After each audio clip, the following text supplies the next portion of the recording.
మొదట కొరింథీయులకు రాసినటువంటి పత్రిక 10వ అధ్యాయము. మొదటి కొరింథీయులకు రాసినటువంటి పత్రిక 10వ అధ్యాయము. తాను అందరం కలిసి చదువుకున్న 10వ అధ్యాయం 12వ వచనం. మొదట కొరింథీయులకు రాసినటువంటి పత్రిక 10వ అధ్యాయము 12వ వచనం. అందరం కలిసి చదువుకుంటాము. తాను నిలుచున్నానని తలంచుకునేవాడు పడకుండానట్లు జాగ్రత్తగా చూసుకునేవాడను.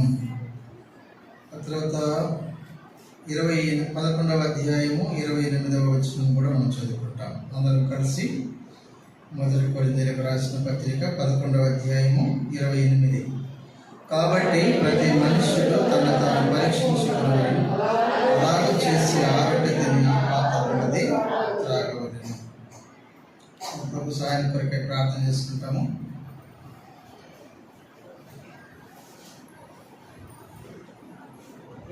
పరలోక తండ్రి, నమ్మదైన దేవదనాలు, ఆరాధనలు సహాయపడతా వచ్చారు, పాటలకు సహాయపడతా వచ్చారు. ఫల సమయాన్ని కూడా మా తండ్రి మా కొరకై దీవించండి, జ్ఞాపకం చేసుకుంటారండి. ప్రభా, యోగ్యంగా నా తండ్రి చేయగలిగిన కృపను గ్రహించండి. మీ వాక్య సంచారం మా మధ్య ఉంచండి ప్రభు. మీ ఆత్మ సంచారం మా మధ్య ఉంచండి ప్రభు. మమ్మల్ని ప్రేమించారు, మా మధ్య మీరు ఉన్నందుకే వదనాలు చెల్లించుకుంటా ఉన్నాం. ఆరాధనమయం పొందుకుంటూ వచ్చారు, స్వీకరిస్తూ వచ్చారు తండ్రి. ఎంత దినాల్లో ఉన్నటువంటి మా కొరకై ప్రభు మీ వాక్యాన్ని నా తండ్రి సిద్ధపరుస్తున్నామని పలుకున్నటువంటి చేతగానటువంటి మీ దాసుని కూడా జ్ఞాపకం చేసుకుని ప్రభు సంఘము మీది, వాక్యము కూడా మీది ప్రభు. మీ అందరం కూడా మీ వారము ప్రభు మీదకై జ్ఞాపకం చేసుకుని నడిపించి బలపరుస్తురండి ప్రభు. మీ దాసుని కూడా మీరు కార్యం చేస్తురండి. అవసరమైన సంగతులు ప్రభు సంగతులు అనుగ్రహించిన వారై ప్రభు మహింపొందుకుని రావాల్సిందిగా ప్రార్థిస్తూ ఇప్పుడు సహాయపడతా వచ్చారు. మీతో సమయాన్ని కూడా దీవెనకరంగా చేస్తున్నాము. యేసుక్రీస్తు ప్రభువును నామమున ప్రార్థించండి, వేడుకుంటున్నాం తండ్రి.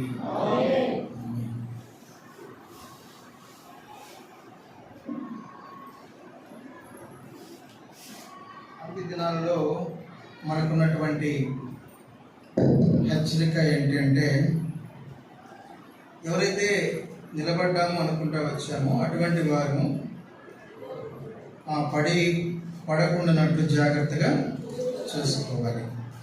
దీనికి ఇంకో ఫార్ములా చెప్పాడు. మరి ఎలా చూసుకోవాలండి అని మనం అడిగామనుకోండి, ప్రశ్నలాగా అడిగితే పౌలు గారు ఒక మాట అంటున్నాడు. ఏమంటున్నాడంటే 11:28 అంటున్నాడు. ఏమన్నాడు? ప్రతి మనుష్యుడు తను తాను మీరు జాగ్రత్తగా ఉండండి, ఒకరిని ఒకరు మిమ్మల్ని మీరే పరిశీలించుకోండి. మీరు ఎలా ఉన్నారో పరిశీలించుకోండి. పరిశీలించుకున్న తర్వాత అప్పుడు యేసుక్రీస్తు ప్రభువారిని చూడండి. ఆయన ఎంతగా దేవాది దేవుడు, ఆయన ఎవరో జ్ఞాపకం చేసుకోవాలి.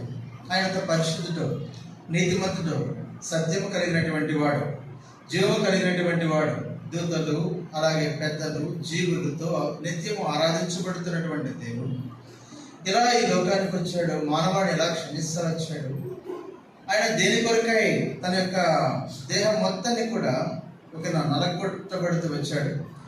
ఆయన రక్తాన్ని కూడా చిందిస్తూ వచ్చాడు. ఈ విషయాన్ని మనం జ్ఞాపకం చేసుకుని అప్పుడు మనల్ని మనం పరిశీలించుకోవాలి. దేవా, మీరైతే కనుక ఈ లోకంలో జీవించినంత కాలం పరలోకంలో ఎలా ఉంటా వచ్చాడో ఈ మాత్రం మారలేదు, అలాగే జీవిస్తూ వచ్చారు. మన మనుషులుగా అనుకుంటూ ఉంటాం, ఇంత మరీ భక్తి అంటే కష్టమన్నా, ఈ లోకంలో బ్రతకడం కష్టమన్నా, ఏ లోకానికి వెళ్ళాలా, పరలోకానికి వెళ్ళిపోవడం మంచిదన్నా అంటారు. అలాగైతే మనల్ని ఎవరు అసలు రికగ్నైజేషన్ ఉండదు, పట్టించుకోరు, మనుషులే కూడా గుర్తించాలనిపిస్తూ ఉంటుంది. కానీ యేసుక్రీస్తు ప్రభువారు ఆయన జీవించి మనం చూపించాడు. ఆయన పరలోకంలో ఎలా ఉంటా వచ్చాడు, ఇక్కడ కూడా అలాగే ఉంటా వచ్చాడు. తర్వాత తిరిగి లేచిన తర్వాత ఇప్పుడు పాటలు కూడా గుర్తు చేస్తూ వచ్చాడు. ఆయన మరణంలో తిరిగి జయించాడు. కాబట్టి లేచిన తర్వాత ఆయన మళ్ళీ అదే మహిమతో ఉంటా వచ్చాడు. ఇది సాధ్యమే అని మనకు చెప్తా వచ్చాడు. కాబట్టి పడిపోకుండానట్లు అన్న మాట ఏం చూపిస్తుంది అంటే, అనేక మంది పడిపోతున్నారు అని చూపిస్తూ ఉంది. అందుకే పళ్ళ దగ్గరికి వచ్చినప్పుడు మనము ఆయన చూసుకుంటాం.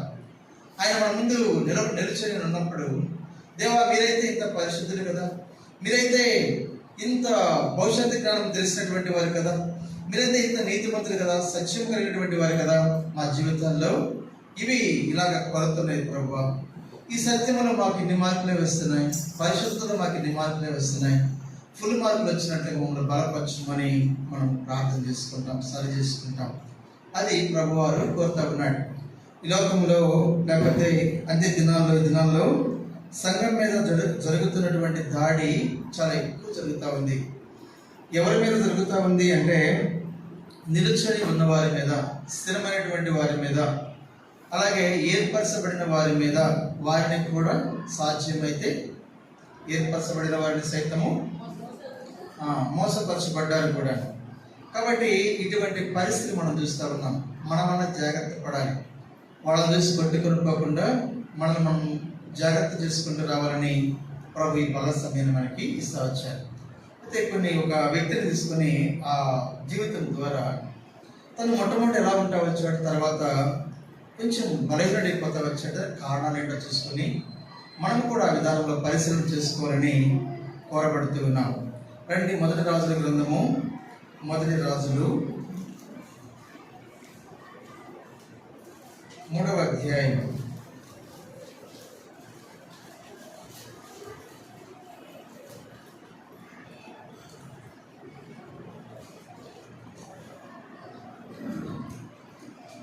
మొదటి రాజులు 3వ అధ్యాయము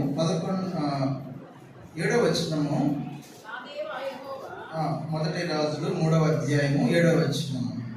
చెప్పు. నా దేవా యెహోవా, నీవు నా తండ్రి అయిన దావీదునకు బదులుగా నీ దాసుడనైన నన్ను రాజుగా నియమించి ఉన్నావు. అయితే నేను బాలుడను, కార్యములు జరుపుటకు నాకు బుద్ధి చాలదు.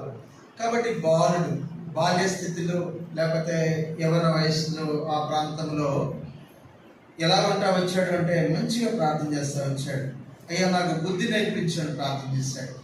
ఈ ప్రార్థన మనం చేయలేము. మన ప్రార్థనలోకి వచ్చినప్పుడు అనేకమైన అవసరాల గురించి చేస్తూ ఉంటాం. కానీ ఈ వ్యక్తి అయితే, ఈయన పేరు సొలొమోను, దావీదు కుమారుడు, సింహాసనానికి వచ్చిన తర్వాత ప్రార్థన చేస్తున్నాడు, నాకు బుద్ధి నేర్పించు ప్రభువా అని. ఇటువంటి ప్రార్థన చేసే మనం చేయకుంటే ఎక్కడి నుంచి మనం చేస్తూ రావాలి. ఏ విషయంలో కావాలో కూడా ఎరిగి ప్రార్థన చేయాలి, లేకుంటే ఆ ప్రార్థన కూడా ఉపయోగం ఉండదు.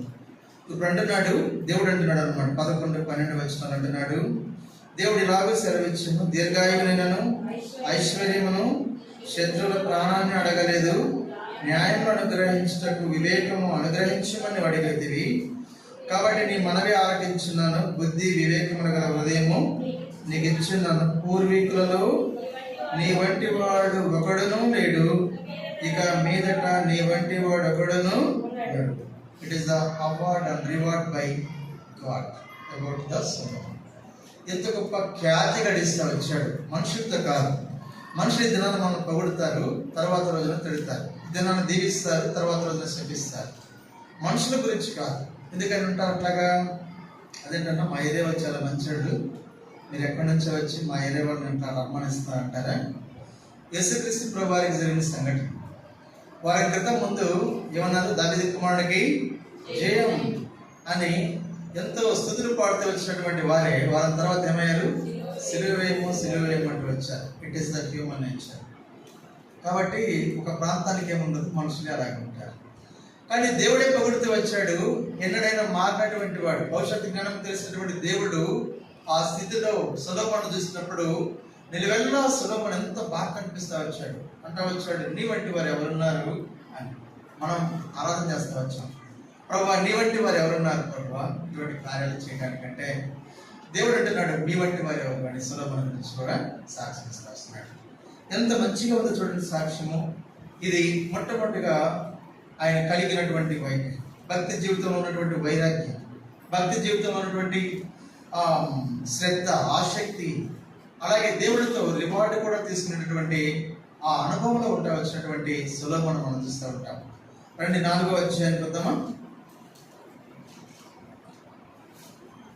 4వ అధ్యాయంలోకి వస్తే 4:32 చదువు.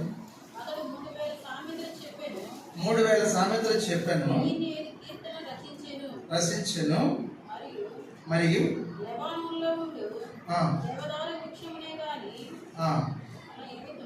చాలు. ఇక్కడే అంటున్నాడు అతని యొక్క విశేషమైన జ్ఞానం ఏంటంటే దాదాపుగా అతడు 3000 సామెతలు చెప్పాను, 1005 కీర్తనలు కూడా రచిస్తా వచ్చాడు అన్నమాట మనం చూస్తూ ఉంటాం. ఇది రెండవ అచీవ్మెంట్. దేవుని గురించి ఇక్కడ కూర్చున్నవాడు నాతో కూడా. మనం ఒకవేళ కీర్తన రాయమంటే ఎన్ని రాయగలము? ఖాళీ సమయం ఉంటే ఎప్పుడన్నా రాయండి, ఒకవేళ ఎప్పుడన్నా రాయండి. మళ్ళీ చదవచ్చిన వారు ఎన్ని రాయగలరు? స్థుతులు రాయండి, అప్పచెప్పడం కాదు, అనుభవంలో రాయండి.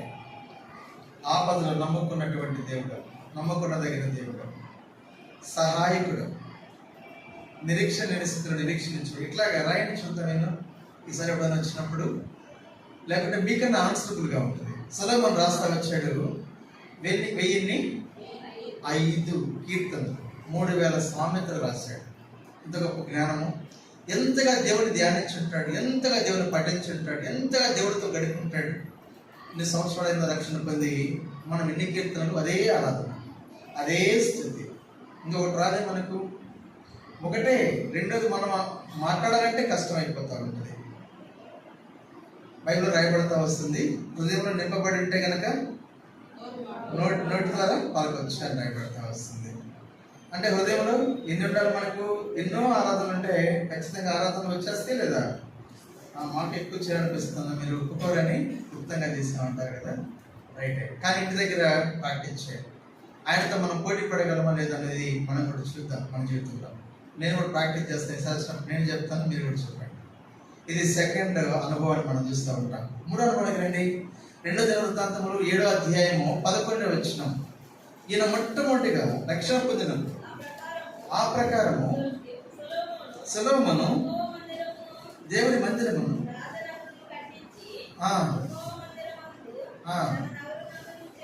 కాబట్టి చూడండి, దేవుని మందిరమును కట్టించును. దేవుని మందిరమును కట్టించేసాడు ఎవరు? సొలొమోను. అంటే దేవుని మందిరము కడతానికి కూడా ముందుకు వస్తా వచ్చాడు. ఆయన ఫస్ట్ ప్రాధాన్యత దేవుని మందిరమును కట్టట.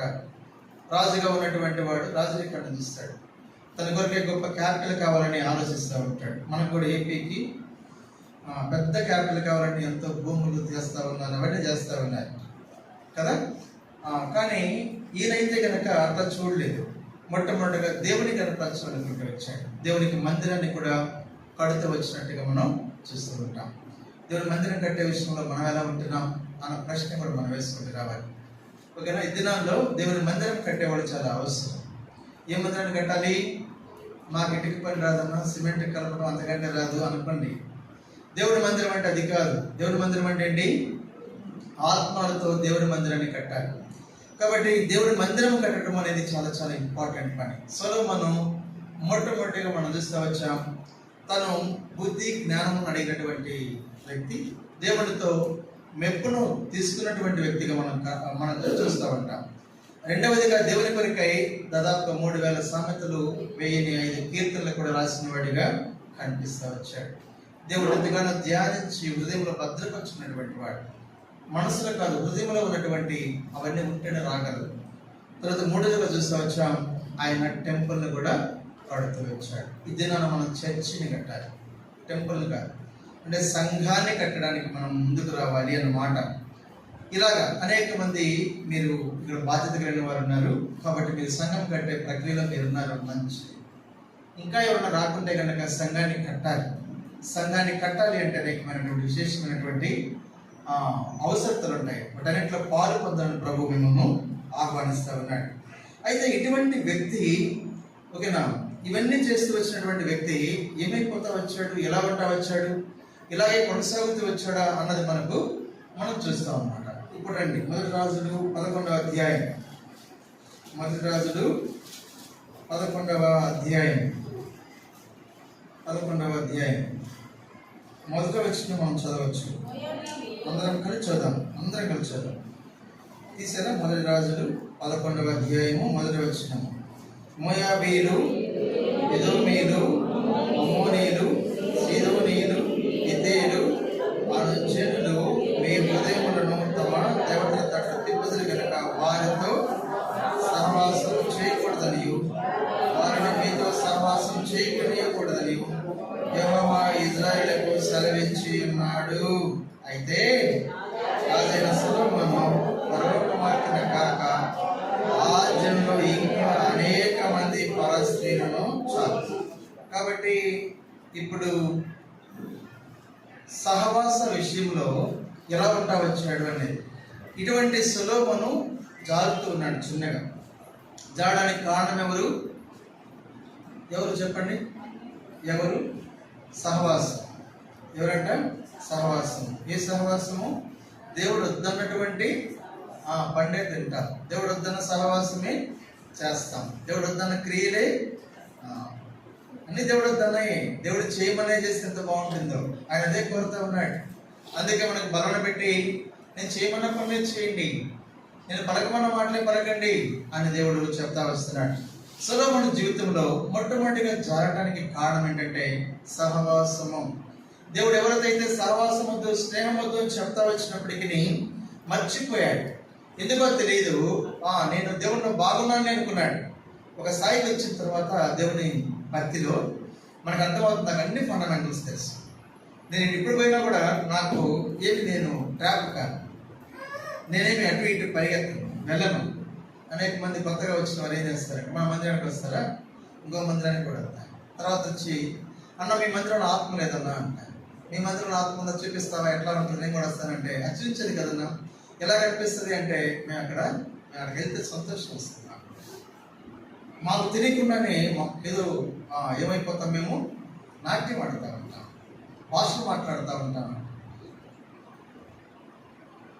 అంటే ఆత్మ అంటే ఏంటి? దాని కొరకు వచ్చాము మనం. ఆత్మ అంటే ఏంటి? ఆత్మ అంటే ఎప్పటికప్పుడు మన జీవితాన్ని సరిచేసి నడిపిస్తూ ఉండేది ఆత్మ. ఉత్తేజింపజేయటం కాదు, ఉప్పంగా చేయటం కాదు.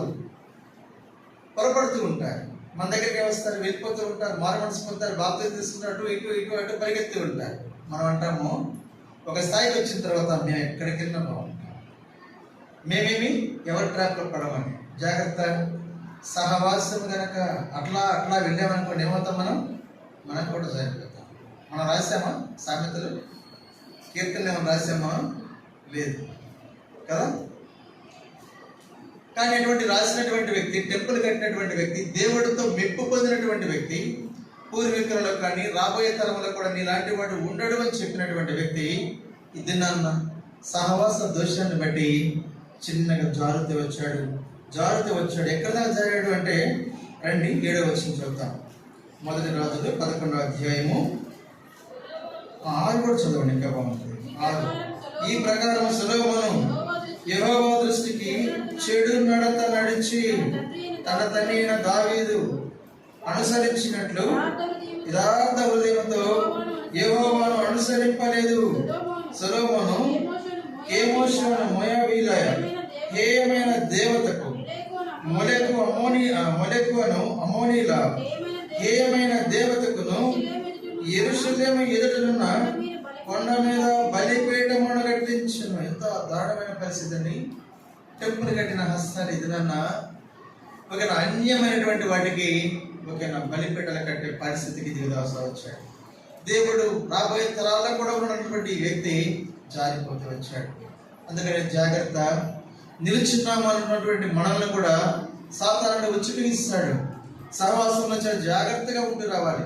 ఎలా ఉంటున్నామో, ఏమి చేస్తున్నామో, మన తత్వం ఏంటో, లేకపోతే మన గమ్యం ఏంటో, మన యొక్క దర్శనము, మన యొక్క పిలుపు అన్నిటిని నిశ్చయపరచుకొని కొనసాగుతూ రావాలి.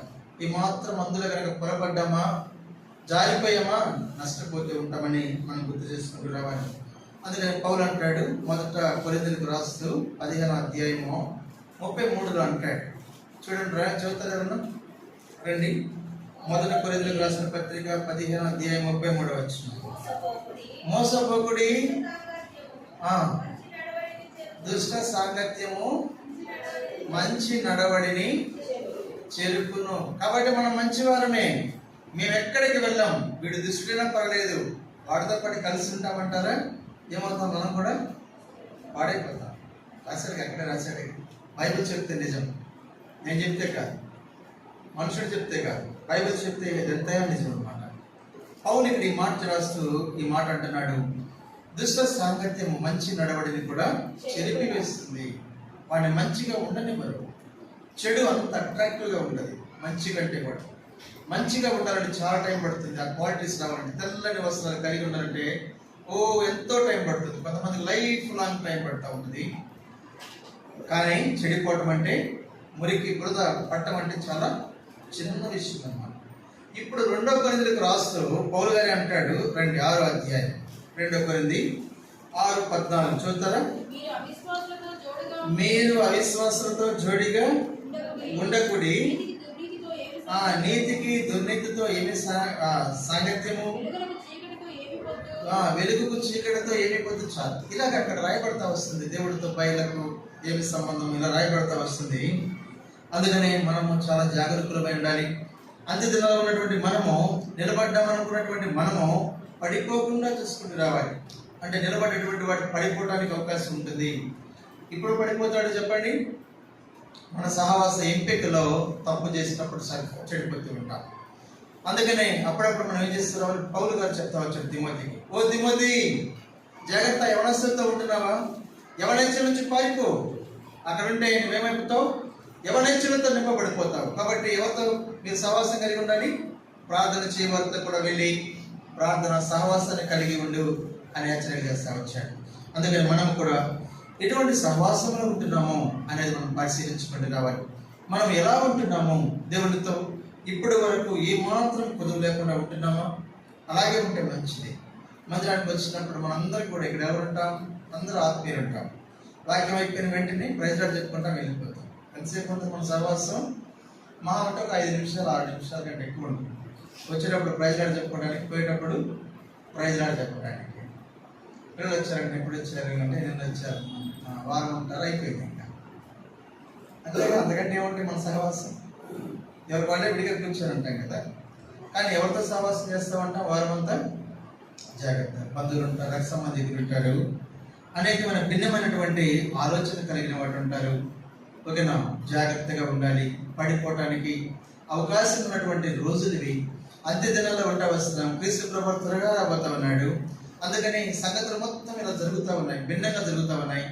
నిలబడుతున్నటువంటి మీరు నిలబడాలి, నేను నిలబడాలి. నిలబడితేనే కుటుంబాలకు ఆశీర్వాదం, ఈ లోకానికి ఆశీర్వాదం, సంఘానికి ఆశీర్వాదం. దేవుడు నిలబడే ఉండాలని కోరుతా ఉన్నాడు. పడిపోకుండా, జారిపోకుండా ఉండాలని ప్రభు కోరుతా ఉన్నాడు. మొదటి విషయం ఏంటంటే సహవాసము. సహవాసం విడిచిపెట్టండి. ప్రార్థన కూటం కావచ్చు, అలాగే వాక్య పరిచర్య కావచ్చు, అలాగే శరీర పరిచర్య కావచ్చు, ఏదన్నా కూడా పార్టిసిపేట్ చేయండి. అవకాశం అంత మట్టుకు పార్టిసిపేట్ చేయండి. ఈ సహవాసం చాలా చాలా ఇంపార్టెంట్. ఈ సహవాసానికి దూరమై పారిపోతున్నావా? అలాగే పడిపోతాం. కాబట్టి ఎందుకు మనందరూ పెరిగిన వారమే. అందుకని సహవాస విషయమై జాగ్రత్త పడుతూ రావాలి. సొలొమోను జారిపోవడానికి మొట్టమొదటి కారణం ఏంటి చెప్పండి? సహవాసము. రెండో మాటకు వద్దాం మనం. రెండో మాటకి ఏంటంటే, నేను చెప్తాను, మాట ఎక్కడ లేదులే, కానీ ఈయన జీవితం అంతటిలో కూడా దావీదు జీవితంలో మనం చూసినప్పుడు, దావీదు చదవండి మొదటి సమూయేలు 12వ అధ్యాయం, 2 సమూయేలు 12వ అధ్యాయము 7వ వచనం చదువుతారు తీసుకునేవారు. నాతాను దావీదును చూసి, ఆ మనుష్యుడవు నీవే అన్నాడు. అక్కడ చాలా సంఘటనలు ఉంటాయి మీకు. నాతాను దేవుడు పంపించాడు. ఎవరి దగ్గర పంపించాడు? దావీదు దగ్గర పంపించన్నాడు. దావీదుకు బోధ చేయన్నాడు, దావీదును సరి చేయన్నాడు. వెంటనే చెప్పాడు, ఒక కథ చెప్పాడు. ఇలాగ గొర్రెలు ఉన్నవాడు, 10 గొర్రెలు ఉన్నవాడు ఉన్నాడు, ఒక గొర్రెలు ఉన్నవాడు ఉన్నాడు. కానీ వాడు వీడిని తీసుకున్నాడు. వాడి బంధువులు వస్తే వాడికి ఆహారంగా సిద్ధపరిచాడు. అంటే ఎవడు వాడు? చాలా అన్యాయం కదా అది, అంత బలత్కారం ఏంటి అని కోపం వచ్చింది. అంటే మనిషి నీతి పనిచేస్తా వచ్చింది. అప్పుడు నాతాను చెప్పాడు, ఆ మనుష్యుడవు నీవే. ఒక్కసారిగా అప్పటి వరకు మనిషిగా ఉన్నటువంటి వాడు అలాగా కుర్చీ మీద కూర్చొని గంభీరంగా కనపడేటువంటి దావీదు నీరు కారిపోయాడు. ఒక్కసారిగా ఇట్లా కుప్పకూలిపోయాడు. ఏమి చేయాలో అర్థం కాలేదు. ఇప్పుడు చదవండి, 12వ వచనం చదువుతారా?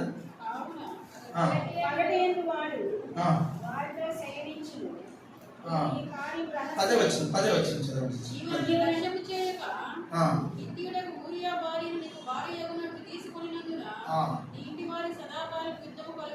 9వ వచనంలో అంటాడు, నా మాట లక్షించలేదు అన్నమాట.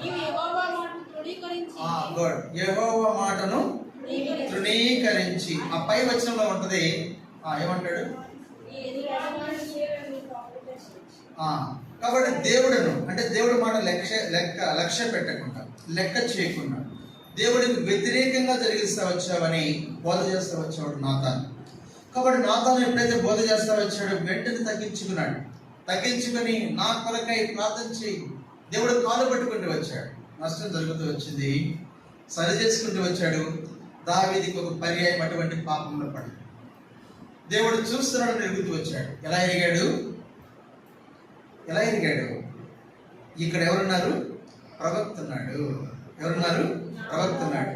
కానీ సొలొమోను కాలం మొత్తం చూసినప్పుడు ఏ ప్రవక్త సొలొమోను దగ్గరికి వెళ్ళినట్టుగా మనం చూడాలి. కాబట్టి సొలొమోను తప్పిపోవడానికి కారణం ఏంటంటే ఎవరు లేరు అక్కడ?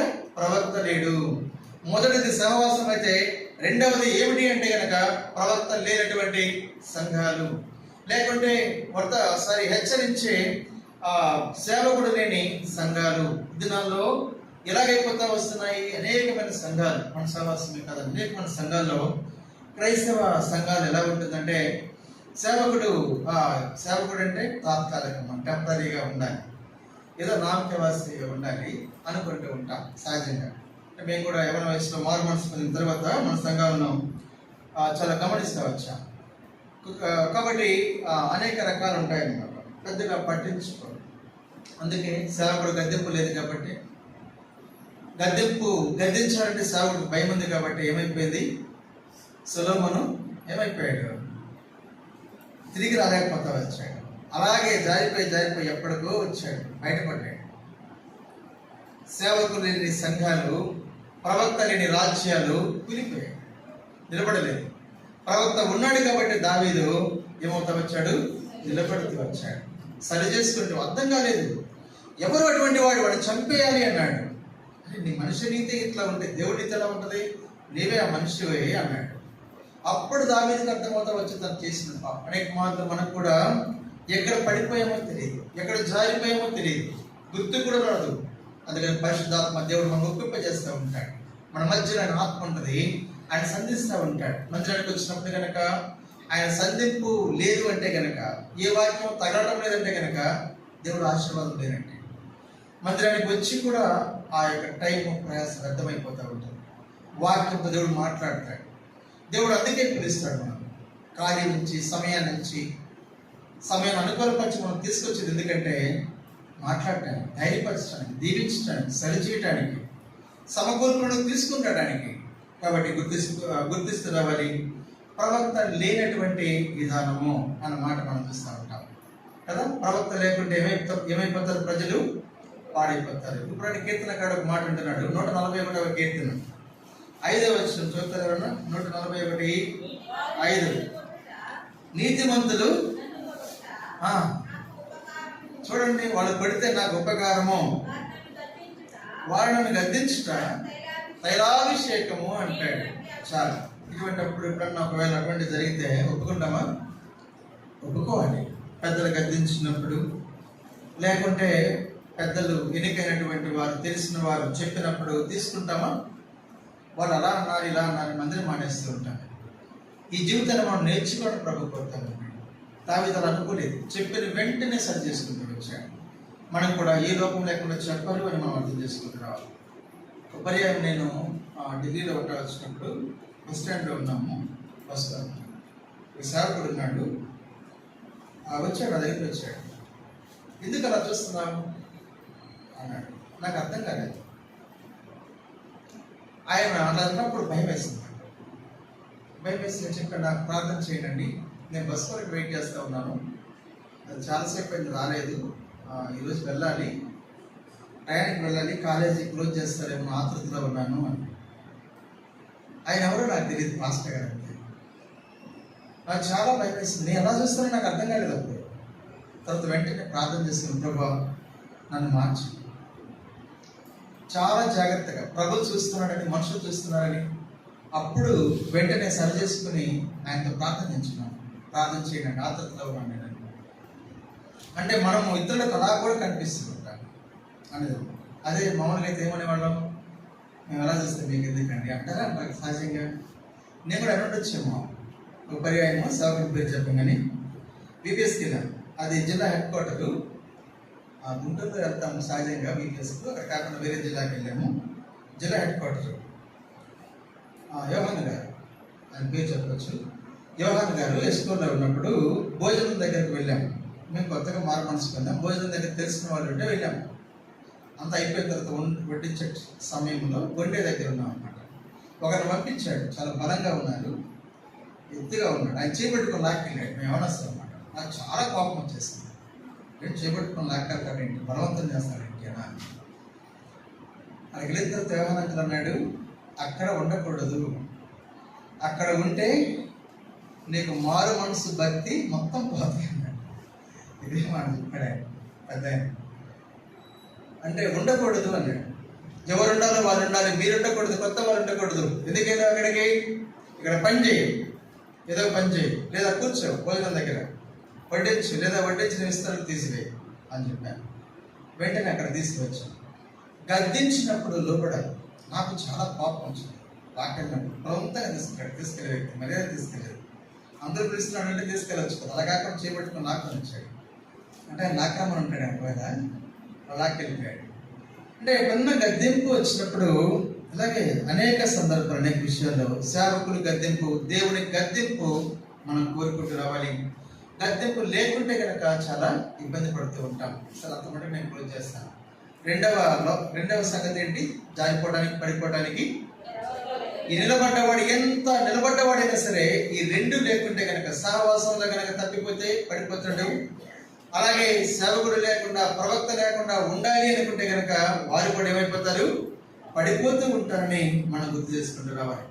ఇప్పుడు 119వ కీర్తనలో ఒక మాట ఉంటుంది, చదవండి. 119 67వ వచనం చదువుతారా? 67. ఎప్పుడు త్రోవ విడిచాడంటే, శ్రమ కలగక మునుపు నేను త్రోవ విడిచితిని. అంటే అర్థం ఏంటంటే, అన్నీ బాగున్నాయి అనుకోండి, అప్పుడు ఎలా ఉంటామంట? అక్కడ చెప్పిన మాట నేను చెప్తాను మీకు అర్థమైనట్టుగా. నాకు కొంచెం వివరించడం అలవాటు. మీకు బోరు పెట్టినా పర్లేదు, చిన్నగా వివరించడం అలవాటు, పెద్దగా మాట్లాడవచ్చు, కానీ అది ఇష్టం ఉండదు నాకు. చెప్పండి, ఏమంటున్నాడు అక్కడ? నేను నెమ్మదిగా ఉన్నాను, చక్కగా ఉన్నాను, నాకు అన్నీ ఉన్నాయి, సమాధానం ఉంది, అన్నీ ఉన్నాయి. కాబట్టి ఏమైపోయింది? ఏ లోటు లేదు నాకు. కాబట్టి ఇప్పుడు ఏమైపోయాను? తప్పిపోయాను. అదేగా ఇప్పుడు ఉంటుందన్నమాట. అన్నీ ఉన్నప్పుడు ఏమైపోయాడంట? తప్పిపోతూ వచ్చాడు. మేబీ నేను అనుకుంటాను సొలొమోను జీవితంలో అన్నీ ఉన్నాయి కాబట్టి ఇప్పుడు ఏమైపోయాడు? తను ఇప్పుడు స్వేచ్ఛగా ఏ నిర్ణయమైనా తీసుకోవచ్చు. అన్నీ ఉన్నప్పుడు అన్ని సులభంగా చేసేస్తాడు కదా.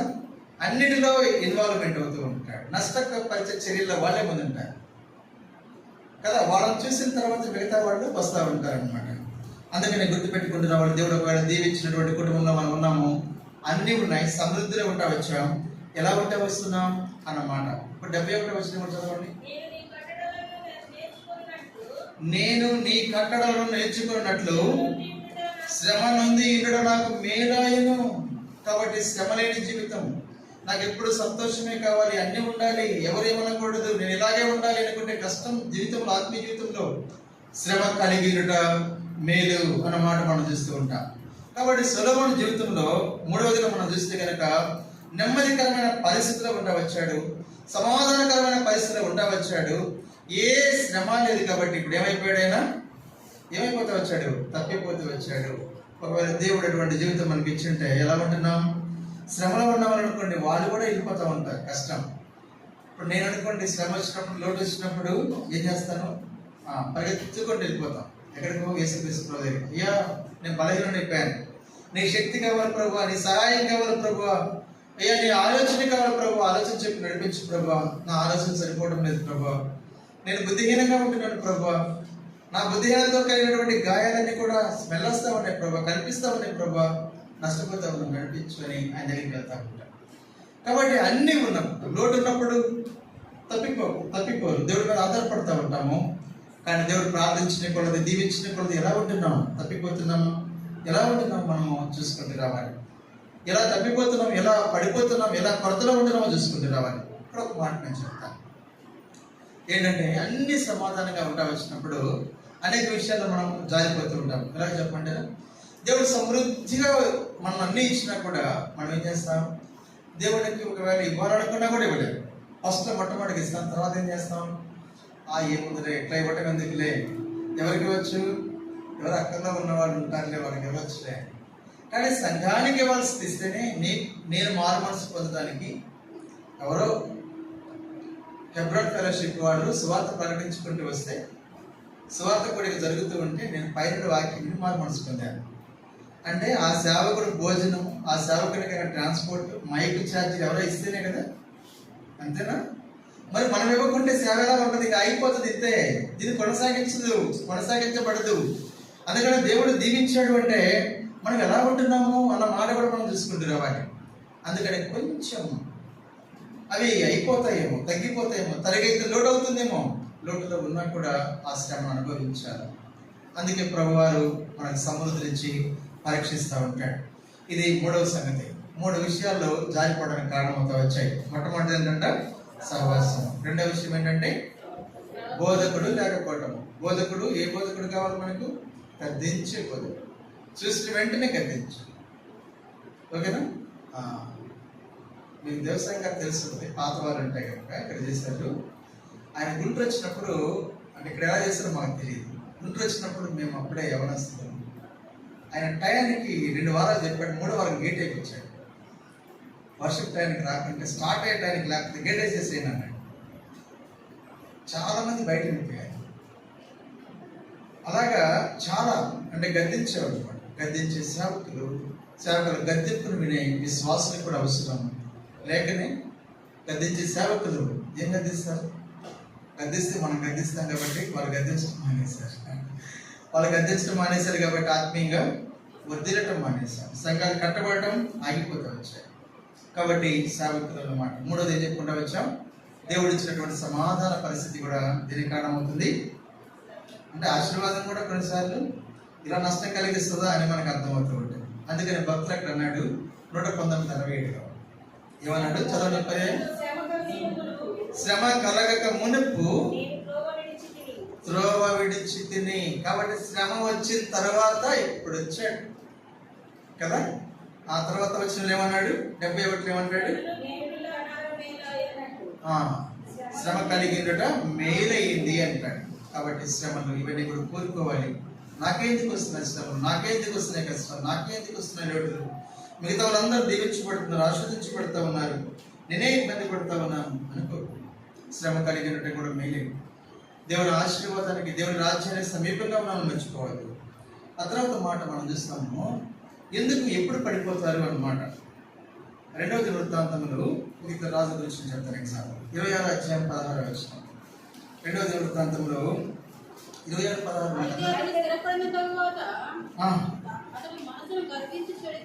చాలక్క, మళ్ళీ ఇంకోసారి చదవలేక. అయితే అతడు స్థిరపడిన తరువాత పూర్తిగా స్థిరపడిపోయాక ఇప్పుడు ఏమైపోతున్నాడు?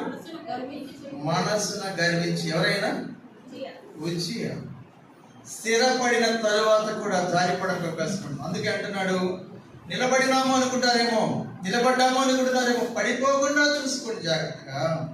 స్థిరపడ్డాడు, మొత్తం స్థిరపడిన తర్వాత ఇంకేం పడిపోతాడండి? పడిపోతాడు స్థిరపడిన వాడు. కానీ మనసున గర్వించి అన్న మాట మనం చూస్తూ ఉంటాం. ఇప్పుడు అదే 2వ దినవృత్తాంతంలో 32వ అధ్యాయానికి రండి. 32వ అధ్యాయం 22వ వచనం చదువుతారా? ఈ ప్రకారము యెహోవా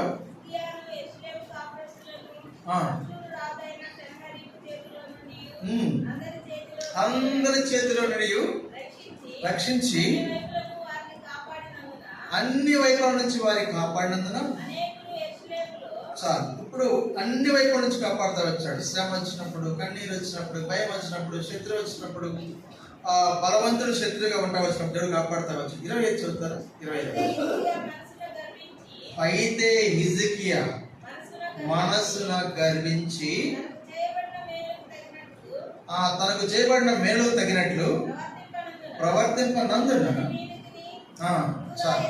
కాబట్టి ఇప్పుడు ఇక్కడ చూడండి, అన్ని స్థిరపడిన తర్వాత, అన్ని వైపుల నుంచి రక్షణ వచ్చిన తర్వాత, ఏ భయం లేకుండా దేవుడు కాపుదల, రక్షణ, భద్రత వలయముగా ఇచ్చిన సందర్భంలో కూడా మనిషి ఎలా ఉన్నాడు? ఎలా ఉన్నాడన్నా? ఇక్కడ కూడా గర్వించి తప్పిపోయి అన్నమాట. అందుకనే విశ్వాసులుగా మనం గుర్తుపెట్టుకోవాలి. మిమ్మల్ని అనుమానించట్లేదు, కానీ విశ్వాసులుగా మనం కూడా జాగ్రత్తగా ఉండాలి. మంచిగా ఉంటే మంచిది, రోషంగా కలిగి ఉంటే ఇంకా మంచిది. దేవునికి అలాగే కొనసాగండి. బలవంతులుగా ఉంటే ఇంకా బలవంతులుగా కండి. ఒకవేళ ఆసక్తి విషయంలో బాగా ఆసక్తి కలిగి ఉంటే కనుక ఇంకా ఆసక్తి కలిగి ఉండాలని ప్రభు పేరిట మనం చేస్తా ఉన్నాం. కాబట్టి ఇటువంటి పరిస్థితుల్లో ఉన్నప్పుడు కూడాను తప్పిపోవడానికి అవకాశం ఉంటుంది. సమాధానకరమైన పరిస్థితులు ఉన్నప్పుడు, శ్రమ లేనప్పుడు కూడా తప్పిపోతాడు మానవుడు. శ్రమ ఉండాలి. ఆ తర్వాత స్థిరపడిన తర్వాత కూడా ఏమవుతాడంట? తప్పిపోతాడు. స్థిరపడిన తర్వాత కూడా తప్పిపోతాడు అన్నమాట మనం చూస్తూ ఉంటాం అన్నమాట. చివరి మాట మనం చూస్తాము. ఎప్పుడు తప్పిపోతాడు? ఇప్పుడండి మొదటి రాజులు 11వ అధ్యాయంలో, మొదటి రాజులు 11వ అధ్యాయము 4వ వచనం. సొలొమోను వృద్ధుడైనప్పుడు అతని భార్యలు కాబట్టి వృద్ధుడైపోయాడు. వృద్ధుడు అంటే బలహీనంగా ఉంటా వచ్చినాం. మనం ఏ విషయంలోనైనా బలహీనం అయిపోయామా? అందుకనే సాంఖ్యులు మాట్లాడుతామని, శ్రమలో నీవు గనక బలహీనుడు అయితే చేతకాని వాడు అన్న మాట ఒకటి ఉంటుంది కదా. శ్రమ దినంలో నీవు కృంగిని ఎడల చేతకాని వాడు అవ్వదు. కరెక్ట్. అది కాబట్టి శ్రమ వచ్చినప్పుడు ఎలా ఉండాలి? మనం చేతకాని వాళ్ళలాగా ఉండకూడదు. మా దేవుడు నాడు ఈ శ్రమ నుంచి మమ్మల్ని లేపగలడు. మా దేవుడు నాడు బలపరుస్తాడు. మా దేవుడు మమ్మల్ని ఇలా వదిలిపెట్టేవాడు కాదు. మా దేవుడు మమ్మల్ని లేపుతాడు, పోషణ కిరీటంగా మమ్మల్ని చేస్తాడు అనుకోవాలి. అప్పుడు మనకు దేవుడు సహాయం అందుతూ ఉంటుంది. అప్పుడు ఏమైపోతాము? శ్రమ వచ్చిన వెంటనే నిలబడిపోతూ ఉంటాం, వీక్ అయిపోతూ ఉంటాం. ఇప్పుడు ఏమవుతుంది చెప్పండి? ఒకవేళ ఎగ్జాంపుల్ చెప్తా ఉంటాను. ఏదో అక్కర వచ్చింది అనుకోండి, అది డబ్బుతో కూడుకున్న పని అనుకోండి. మనం ఆలోచిస్తూ ఉంటే ఏమంటారు? పక్కన వడ్డీ రోడ్ వస్తాడు, వచ్చి ఏంటో ఇబ్బంది పెడుతున్నా కాబట్టి తీసుకురంటాడు. అవునా కదా? తర్వాత రాత్రిగానే అంటాడు. రాసేటప్పటికి ఏమంటాడు? 10 రూపాయలు వడ్డీ అంటాడు కదా. కట్టేటప్పటికి ఏదో ఇబ్బంది అయిపోతుంది, కట్టలేము. ఆ తర్వాత మనం ఉన్న ఇల్లు కూడా ఖాళీ చేయాల్సి వస్తుంది. అంతేనా కదా? శ్రమ దినమున కురిగినప్పుడు ఏమైపోతుంది? బలహీనం అయిపోతాం. అందుకని బలహీనుడిగా ఉంటా వచ్చినప్పుడు పౌలు అంటా వచ్చాడు, నేను ఎప్పుడు బలహీనుడనో అప్పుడు బలవంతుడు. ఎలా అవుతాం బలవంతుడిగా? క్రీస్తులో బలంగా ఉంటాం. మా దేవుడు చేయగలడు, నేను లేవగలను, ఆయన పునరుద్ధానుడు, ప్రతి పరిస్థితి నుంచి నిలబడగలను అని మనము ఒక క్రీస్తునికి విశ్వాసం కలిగి ఉండాలి. విశ్వాసాన్ని బోధించి, విశ్వాసాన్ని ఆరాధించి, విశ్వాసాన్ని అనుభవిస్తున్నటువంటి మనము ఎలా తిరిగిపోతాం? ఎలాగ డీలా పడతాం? అందుకని గుర్తుపెట్టుకోవాలి, బలహీనులుగా ఉండదు. ఎలా ఉండాలి? బలంగా ఉండాలి. వృద్ధాప్యంలో బలహీనతలు వస్తాయి. కాబట్టి వృద్ధాప్యంలోకి వచ్చినప్పుడు వారు మారుస్తూ వచ్చినట్టు మనం చూస్తూ ఉంటాం. అందుకని ఇప్పుడు దావీదు ప్రార్థన చేస్తూ వచ్చాడు. 71వ కీర్తన 9వ వచనం. కీర్తన 71:9. వృద్ధాప్యమందు నన్ను విడనాడకము, నా బలము క్షీణించినప్పుడు. అబ్బా, ఎంత మంచి ప్రార్థన! అయ్యా, నా బలము క్షీణించినప్పుడు నన్ను విడవద్దు, వృద్ధాప్యమందు నన్ను విడనాడొద్దు అన్నాడు. క్రీస్తు ప్రభువు ఏమంటాడు చెప్పండి? వృద్ధాప్యమందు వదిలిపెడతాడా? ఏనా?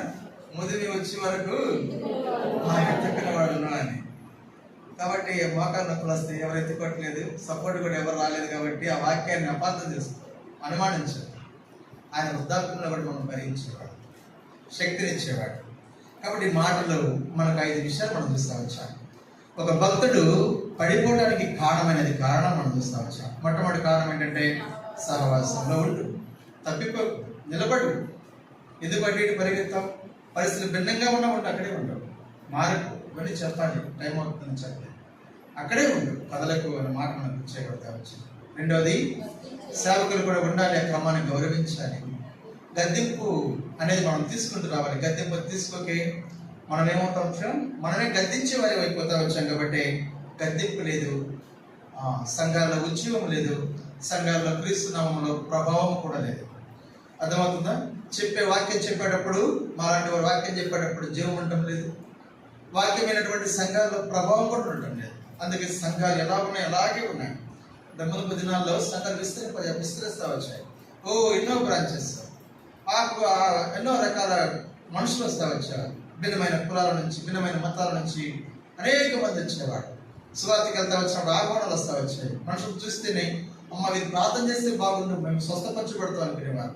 దినాల్లో అటువంటి ప్రభావం కూడా లేదు. కారణం ఏంటంటే మనం గద్దెంపును కోరుకోవటం లేదు.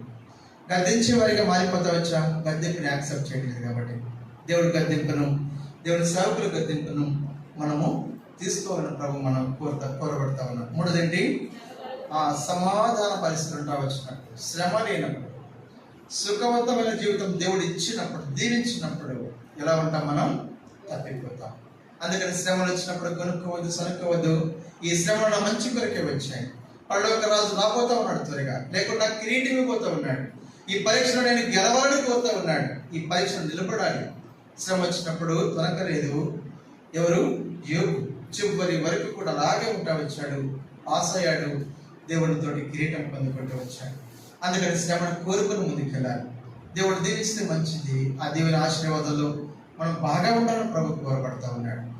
ఒక అన్ని వచ్చిన తర్వాత అన్ని మర్చిపోకూడదు. అన్ని సులభమైపోతాయి. వాక్యాన్ని చదవలేము, చదివిన వాక్యం ఏంటో గుర్తుండదు. ఎప్పుడు ఇదంతా సమాధానం ఉన్నప్పుడు గుర్తుపెట్టుకోండి. కష్టాలు ఉన్నప్పుడు చేసే ప్రార్థన వేరే. అంటే నాకు ఏదో అర్థమవుతుంది కాబట్టి చెప్తున్నాను మీ గురించి. మొట్టమొదటి దినాల్లో ఎప్పుడు చూసినా కన్నీటి ప్రార్థన. ప్రభు వచ్చారు, ఇలా వివాహం, పిల్లలు, అమ్మో రేపు ప్రపంచం ఏమైపోతుందో, నన్ను అవమానిస్తారు, మీ నామానికి అవమానం వస్తుంది, కన్నీరే కదిలితాయి. పుస్తకం పట్టుకుంటే మాత్రం ఎక్కేది కాదు. ప్రార్థన మాత్రం చేసేవాడిని, అటువైపుకి వెళ్ళాక. కానీ దేవుడు నడిపిస్తూ వచ్చాడు, నిలబడతా వచ్చాడు. ఇప్పుడు అటువంటి ప్రార్థన మామూలుగా చేస్తాం ప్రార్థన, అందుకని చెప్తాం. కాబట్టి శ్రమ వచ్చినప్పుడు మనము బాగుంటాము అని కూడా గుర్తుపెట్టుకోవాలి. శ్రమ కూడా మనకు ప్రమోషన్ గుర్తుపెట్టుకోవాలి. ఇది మూడో సంగతి. నాలుగో సంగతి ఏంటి? స్థిరపడిన తర్వాత ఇంకేం అవసరం లేదు, ఎవరు అవసరం లేదు, ఎవరు ప్రార్థన కూడా అవసరం లేదు. మేము అంతగా సెటిల్ అయిపోయాము అనుకున్నప్పుడు కూడా ఏమైపోతామంట? గర్విస్తాం. గర్వించామా ఏమైపోతాం? నష్టం వస్తుంది. ఇంత రాజులు చూసాం. ఎవరు వాళ్ళు? ఉజ్జియా, హిజ్కియా. స్థిరపడిన తర్వాత కూడా నష్టపోతా వచ్చారు. చివరిగా చూస్తూ వచ్చాం, మనం బలహీనమైపోయామా భక్తిలో? ఏమైపోతాం? ఇక పూర్తిగా పోతాం. ఎక్కడకు? లోకంలోనికి. సాతానుడు బలవంతుడిగా వస్తాడు, వాడి బలం కింద మనం సిక్కించుకుంటాడు. బలహీనం కావద్దు. వృద్ధాప్యంలో ఉన్నప్పుడు సొలొమోను బలహీనుడైపోతా వచ్చిన కారణం చేత లాగబడతా వచ్చాడు. మనం ఎదుగుదము వృద్ధాప్యంలో బలవంతులుగా ఉంటారు. ఎవరు? విశ్వాసం కదా. మంచి పోరాటం పోరాడుతుంది నా పరుగు బాప్తిస్మం మీద మనం చూస్తూ ఉంటాం. జయశ్రీరావు గారు వాక్యము పరిచర్య చేస్తా పరిచర్యలో ఆయన ఎదిరించాడు. అలాగే భగత్ సింగ్ గారు మందిరంలో ఉండే ఆయన ప్రాణాన్ని అంటే దేవుడు లేకి వెళ్తా వచ్చాడు. ఇలాగా అనేకమైన భక్తులు అనమాట. మనం జారిపోలేదు, లోకం లేకపోలేదు, వెనుతిరగలేదు, ముందుకెళ్తా వచ్చాం. మనం కూడా అలాగే ఉంటుంది, బలహీనం కాకూడదు అని హెచ్చరిస్తున్నాం. ప్రభు ఈ వాక్య భాగాన్ని దీవించండి. మోకరించండి, ప్రార్థన చేస్తాము. మోకరించండి, ప్రార్థన చేస్తాము. ఎవరు కూడా ఇటు తిరగొద్దండి, కళ్ళు తెరవద్దు. ప్రభు మన మధ్యలో ఉన్నాడని గుర్తెరగండి. ప్రభు ఉన్నాడు, మనం ఒక్కరమే లేవు ఇక్కడ. ప్రభు చూస్తూ ఉన్నాడు. దేవుడు ఎక్కడ మాట్లాడుతూ వచ్చాడు సరి చేసుకోండి. దేవాలను సరి చేయండి, చక్క చేయండి. దేవాలను కూడా దీవించిందని మనం ప్రార్థన చేసుకుంటాం.